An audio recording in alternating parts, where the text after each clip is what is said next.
Today I'm going to be giving you guys a simple farm tour. This is not going to be too long because, as you can see, it is the evening hours right now. So we have about 10 minutes to do some quick little farm tour. And we're going to start off down here in the lower yard. This right here is the chicken yard. And as you can see, we have set it up for vacation. I'm recording this on Friday, literally the day before I leave. And the reason is, if you already saw my video on the blizzards, then you know exactly why I'm recording this so late. I don't need to explain it anymore, but this is the chicken yard. They have about a solid half acre of land in their yard. This flock has significantly less. Let's just say that. Moving through here, you're going to quickly find a much larger field. This field expands about 4 acres. And if you're wondering how I tell each field apart, it's pretty simple. Each different field is divided by a rock wall. And the rock wall basically shows us the borders between different fields. See, if there wasn't any rock walls here, we would pretty much just like not know how many acres each field is. Well, we know how many acres the entirety of it is, but we wouldn't know the location of each of the fields. This is another field over here. It is really cold right now. So as you can see, there is a ton of ice on this sled here, which for some reason was left out during a big windstorm. So yes, this field actually was never this steep. This was actually, well, we actually built this barn right there, and they actually had to carve out of this hill a little bit to actually, you know, build it. So let's go into the woods. Actually, that's our next stop. But to actually be able to get into the woods, we need to go through this field first right here, which, as you can see, it isn't really that big. It's about 1 3/4 acres. And if you're wondering where the woods begins, it's actually quite simple. As soon as this begins to get a little bit more dense. Now, hopefully this video isn't going to be completely ruined by wind, because this is already my second attempt at making this. If I have to do a third attempt, this video just won't exist. Just simply will cease to exist. But right over here, we do have a nice area of land, and the woods begins really at this stone wall here. Well, I wouldn't really call it a stone wall. It's really just a bunch of rocks in an area. And as you can see, we have a ton of brushery here that was, well, back in October I was worried if we got a bushfire over here, this would all just light up. But thankfully the bushfire stayed at least a couple miles up the street from us. So I think we were pretty fine for that one. So now let's actually go into the woods. Now, as soon as we get over here, we actually have 3 different routes we could take. We could take this one right here, this one that goes this direction. Where will this lead us to?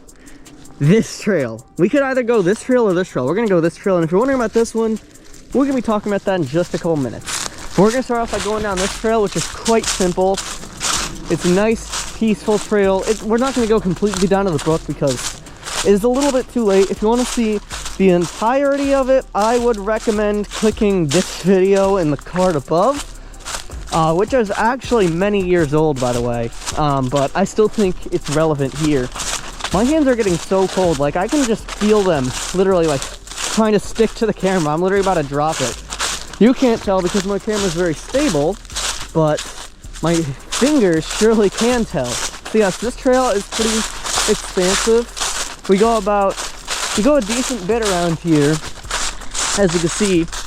And you can see the sunset over there in the corner is showing us that my time for recording is almost coming too close. But just remember, guys, I just got home from the gym, and I knew I was going to be procrastinating this one. And this is a tree. In the previous version of the video, I tried pushing this down. I was very upset that that got ruined, because that video was a lot more fun than this recorded version is. Because that video was like 11 minutes long. This one is going to be like at most 6 or 7. It's quite upsetting. I don't know, maybe I'll like upload the original version unlisted or something. Probably not though. So this right here is one of the lowest areas of the property.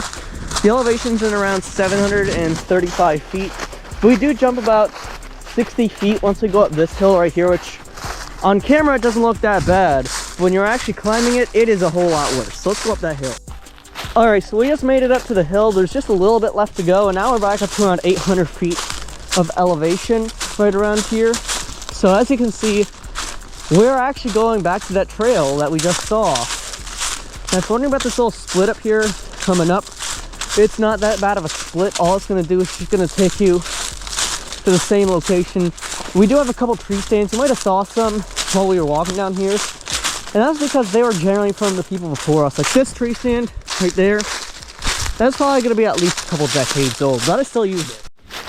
So this right here is actually the trail I showed you at the beginning of this part of the video. So right over here, we are currently walking on this trail, and there's tons of ways to get out of here, but that one leads to nowhere. Actually, no, that one leads to somewhere.